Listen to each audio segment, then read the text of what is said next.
Well, everyone, it seems that Activision Blizzard are a little bit banjaxed at the minute, to put it lightly. To start, of course, it's always fun to check in on the oh dear, oopsies, what's happened?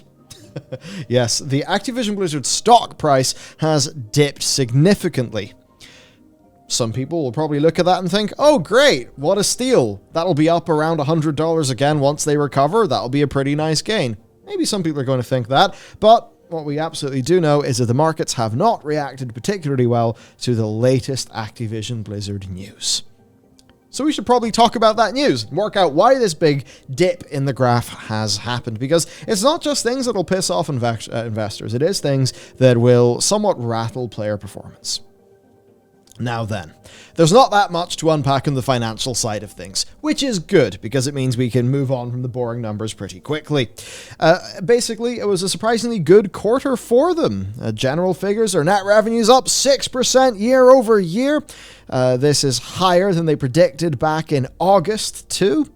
So there you go, their net bookings up 6%, net income up 5%. Overall, happy business. Let's get into the business units.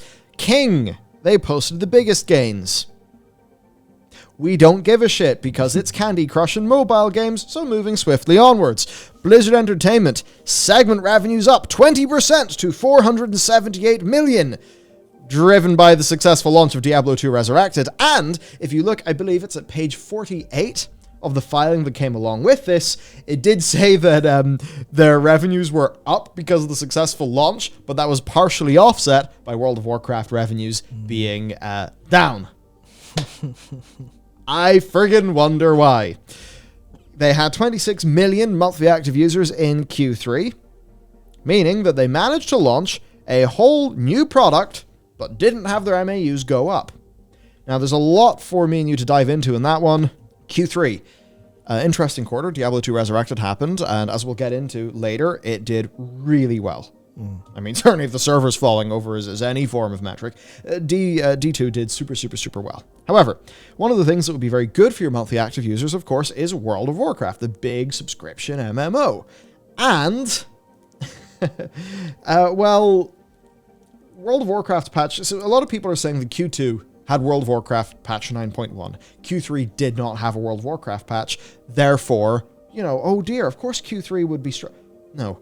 World of Warcraft patch 9.1 came out the last day, pretty much, of June. The very end of Q2. So and of course its content was staggered over the next 10 weeks. So everybody who came back for patch 9.1 of World of Warcraft will be represented in Q2 and Q3 numbers.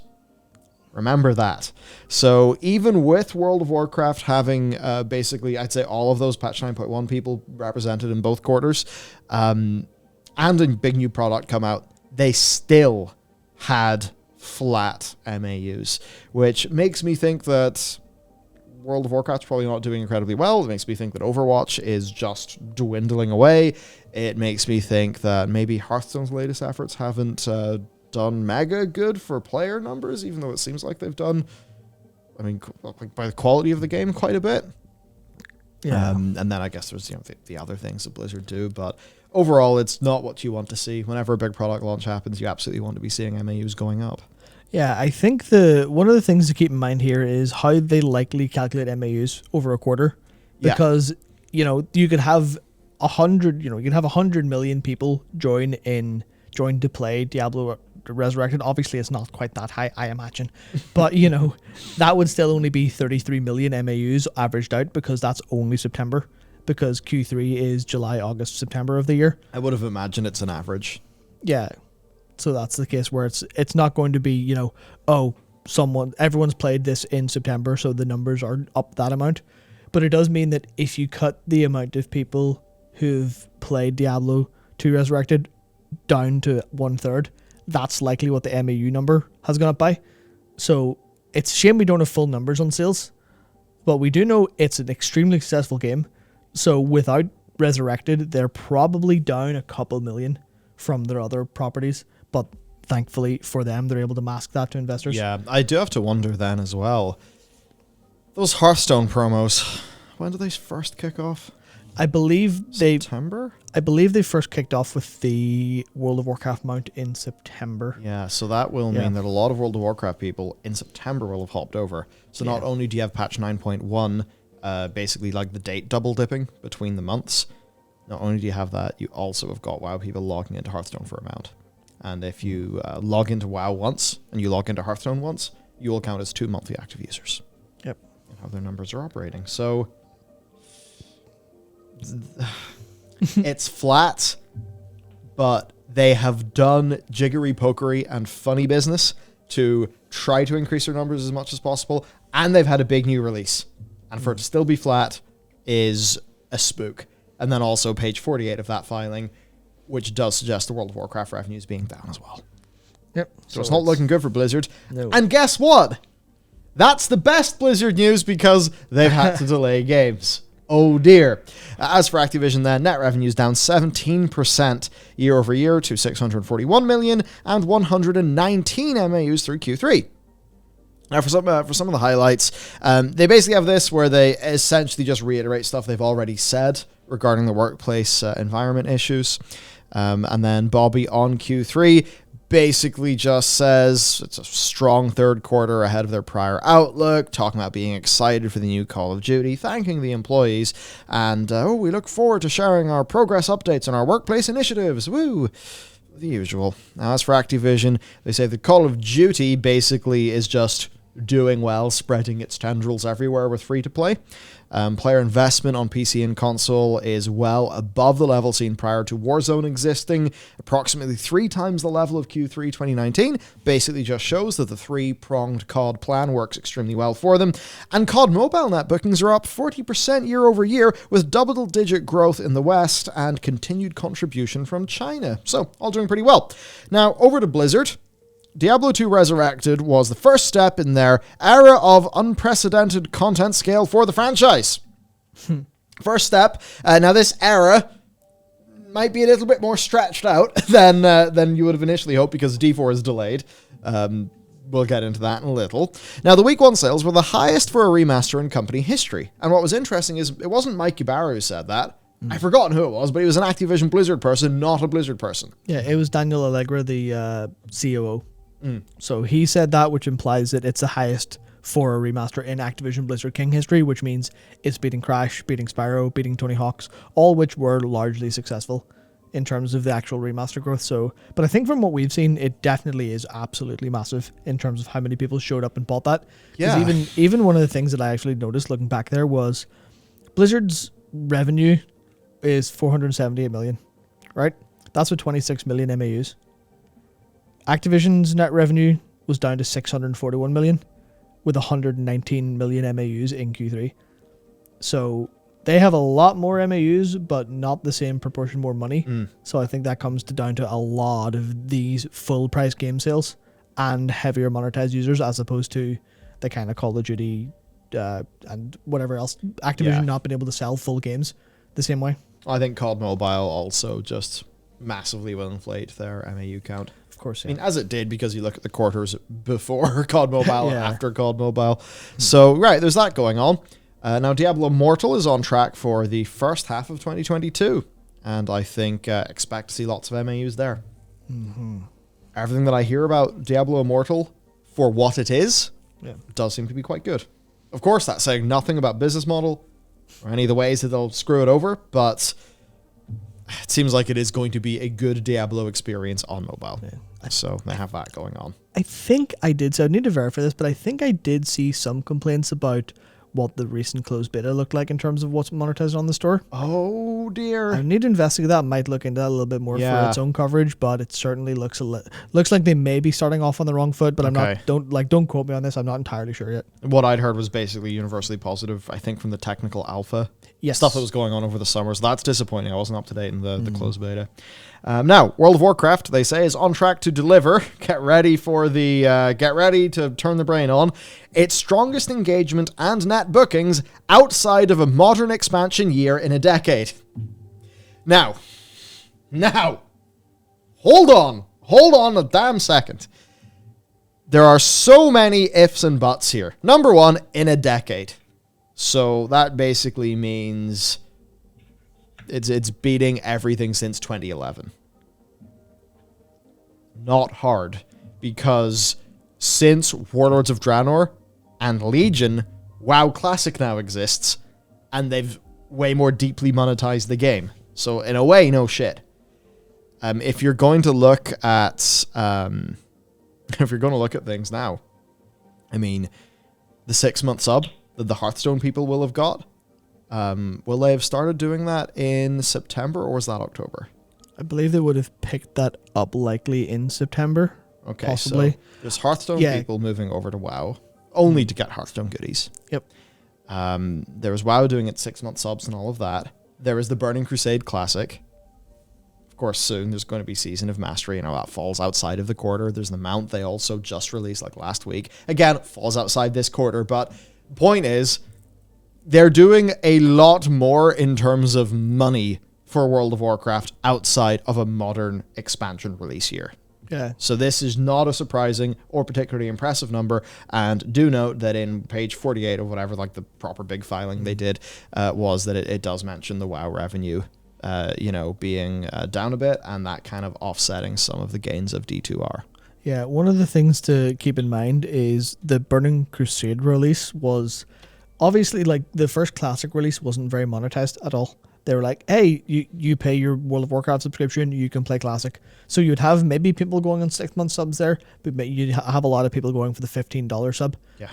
And then you look over at the Burning Crusade launch, and it had the Dark Portal Pass, which is obviously going to, I'm not sure how many of those they sold, but I imagine it's actually quite a few, just because TBC was special to people and they were like banging on the hype. So they basically did go, well, it's outside of a modern expansion year, but we did also fully monetize a content release, but we didn't charge for it, so we're going to skirt being able to say that in a weird way. This is the sort of thing that is designed to trip up investors who are going to be looking at the call, trying to work out what's going on, but won't have the game-specific knowledge. Yeah. Essentially. Yeah, I mean, not to throw shade at, I don't know, Andrew Kramer or, some stock person on the TV. Not that they'll probably look through this, but if one of those people sees this and doesn't have the full research and analysis, they perhaps won't really understand what that sentence means, and how that sentence is not something to overall be thrilled about. Yeah, I mean, there's for investors, there's not, like, obviously an investor should be doing their due diligence, of course, but, like, there's a decent chance that some of the more outside investors are kind of not paying attention to the fact that World of Warcraft as an IP is in a very dangerous position at the minute. Yeah. That none of that is in any capacity communicated. Obviously, you understand why, but it's very obvious to us. Yeah, I mean, hey, they've got, 500 million revenue in the quarter almost, and they can't afford to get their developers decent webcams and microphones, meaning that they do, they do a community council announcement, and we could do better, obviously. Anyone could do better. That video is a fucking embarrassment from a production perspective. It's like all this shit with WoW that's just so loopy and bizarre and like amateur feeling sometimes. It's so confusing. Yeah. To move on to Overwatch, though, the Overwatch League season finals were the most watched in the history of the league. I have a feeling that is because people were heavily expecting Overwatch 2, pretty big news. Yeah. There was rumors floating around that Overwatch 2 beta actually could have been announced at that event. Yeah. Also, I'm not sure what numbers they gave exactly for this, or if they just threw that statement out and said, yeah, here we go, it's the most watched final. There's a lot of ways you can say something's most watched. You could track a load of embeds, you could look at watch time, stuff like that. And it's the same thing as always, where if they don't tell you the numbers, you should be very wary of what they actually mean. Yes. Obviously, if they do tell you numbers, investigate those numbers as well. But it's that case of, I'm very suspicious when they go, it was the nebulous phrase of all time. You're like, was it? Really? Yeah, absolutely. Now, here's something really funny. The upcoming Overwatch 2, or Overwatch 2022 League, will be played at an early build of Overwatch 2. And it really will be an early build. Very early build. In fact, it will be this weird situation where the league is going to be played on a version of the game that you can't play. So you could see, it's played in Overwatch 2. Cool show match idea. But especially as Overwatch 2 is also delayed, in addition to Diablo 4, that's going to be awkward. For everything else, King have got money in players. Wahoo! moving on. Jen ONeill says goodbye. This was a really weird thing. So Jen ONeill, co-leader of Blizzard, is gone. 2 months in or 3 months in. She's going to be leaving the role at the end of the year to work on fostering diversity and representation in the games industry. She took over along with Mike Ibarra in August, and now she is gone. Before that, she was the head of Vicarious Visions before they were assimilated in, and of course the news of her departure is following Vicarious Visions, the reports of them basically losing their name. People may be thinking they'll be called Blizzard Albany or something. Now, of course, she does her thing. She says, I'm not doing this because I'm without hope for Blizzard. Apparently, it's the opposite, that she is inspired by the passion of everyone there, working towards meaningful, lasting change with her whole hearts, and that this has inspired her to leave the company. No, I joke. It's inspired her to step out and explore how she can do more in games and diversity, and hopefully make a broader industry impact that will benefit Blizzard and other studios. She doesn't actually know what form that's going to take yet, but she's excited. And she also writes that ActiBliz leadership has offered a $1 million grant to Women in Games International, which ONeill is a board member on. So over the rest of the year, ONeill's responsibilities will be going to Mike Ibarra, and should be working with both ActiBliz and Women in Games International to determine the first steps around how the grant will be utilized and its structure. Now, this basically is going to suck for a lot of the Blizzard employees who maybe saw, they saw the problems, they then saw, women in leadership role, this maybe gives me some hope, or maybe for the women in the company, they felt, okay, well, us women did not, we got the short end of the stick. Oh, look, now... And then Jen ONeill's gone. And certainly from the tweets that I've seen, there's a lot of disappointment amongst Blizzard people.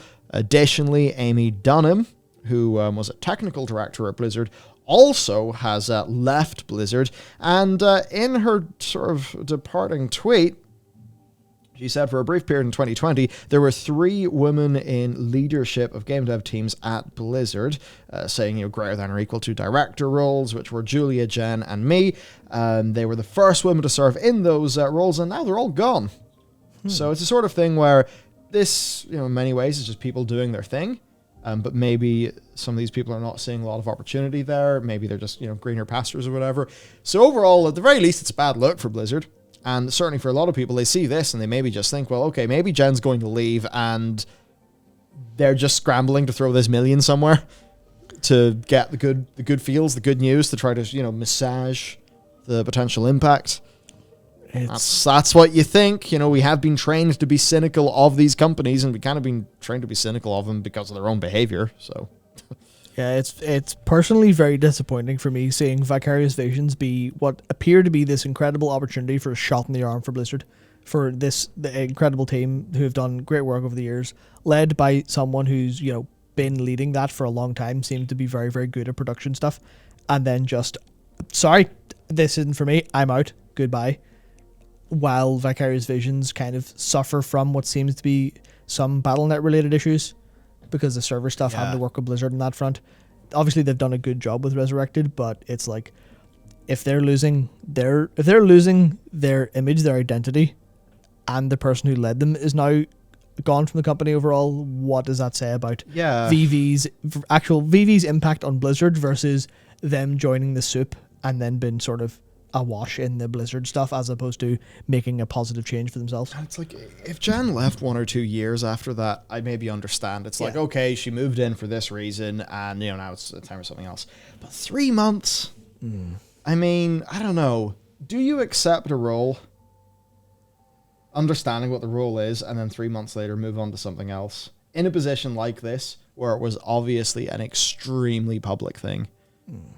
That's, I guess, what confuses me. It just feels odd. It feels odd. She says that, it's not like she's immediately going to another company. Maybe she is, but she just can't say that because of non-competes and stuff. It's just very bizarre. Yeah, especially when you consider her history, where I'm sure there are people who do hop companies like crazy, and, they get a lot of experience in a short period of time from watching how every company does things, and then, hopping around, becoming this kind of sort of omni knowledge of all these companies. But Jen joined Activision and stayed with Activision for years and years and years. Yeah. And worked her way up the ladder to be the head of Vicarious Visions. And now she's like, no, I'm not. I'm goodbye. Goodbye. Out of the blue, goodbye. It certainly has one think it's maybe not like bad blood or anything, but definitely the case of it seems like she's like, nah, I don't want to be here. That's the feel anyway. It just feels so weird. Yeah. To move on then, Overwatch 2 and Diablo 4 have been delayed into 2023 because the news just keeps on getting better and better for Blizzard. Right, basically they say that as they've worked with new leadership in Blizzard within the franchises themselves, particularly in certain key creative roles, it's become apparent that some of the content for next year will benefit from more development time to reach its full potential. So, yeah, Overwatch 2 and Diablo 4, they are not coming out in 2022. They are 2023. Good times perpetually around the corner, I think, was something what they said a while ago. Yeah, absolutely. It's so bloody rough.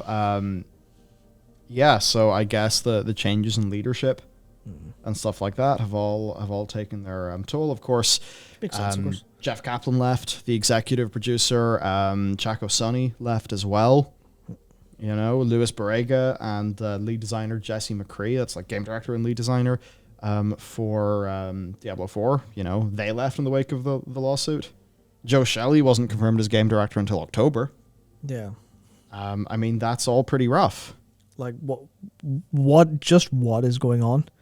What is going on that Overwatch 2 is taking 5-6 years to develop? Yeah, and like this is a game when it came, like when we initially saw it, we kind of thought, really, it's a bit small. Yeah. Are you just trying to sell another box?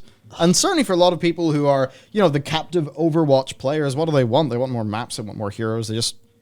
They don't want a big content route. So it's like Blizzard have kind of bungled Overwatch 1, and the only way they could have really fixed that up is getting Overwatch 2 out, and now Overwatch 2 is delayed. It feels like they risk squandering that franchise.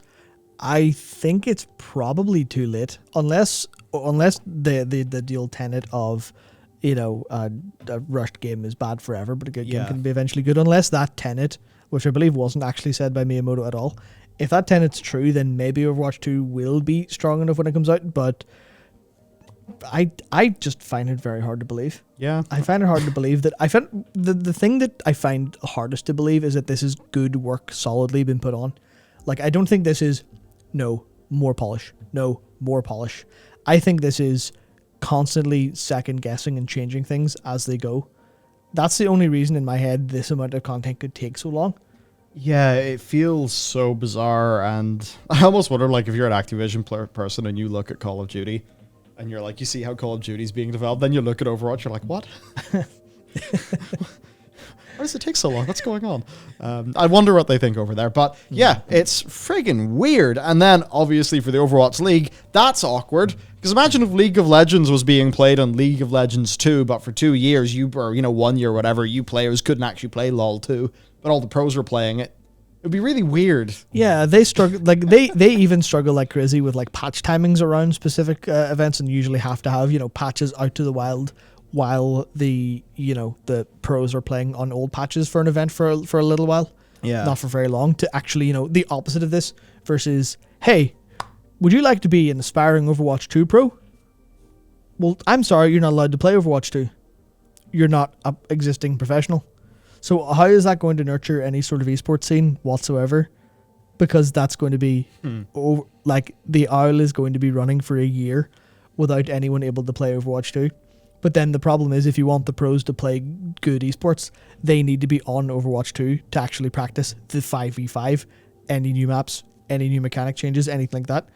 Which means the leaks are going to be crazy, likely. Yeah. Because they all have all this game to play. So their decision making is so ass backwards. I cannot understand it. It's very just, I think, hype, pump, business first, not thinking about players or the competitive side. Well, that's not new. Yeah. So then for morale, TLDR, not great. As an example, the Blizzard people only found out about Jen leaving at the shareholder meeting. So that's, that's great timing internally. I guess they just didn't want it to leak ahead, but still, that's really quite rough. Morale, of course, has been a struggle at Blizzard. You know, all the good times are just around the corner.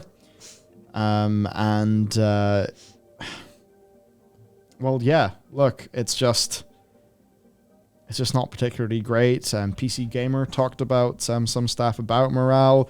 Those staff saying it was an overall positive response to last week's announcement from Bobby, but the timing was seen as being suspect because, like, the investment or the investor call and the like.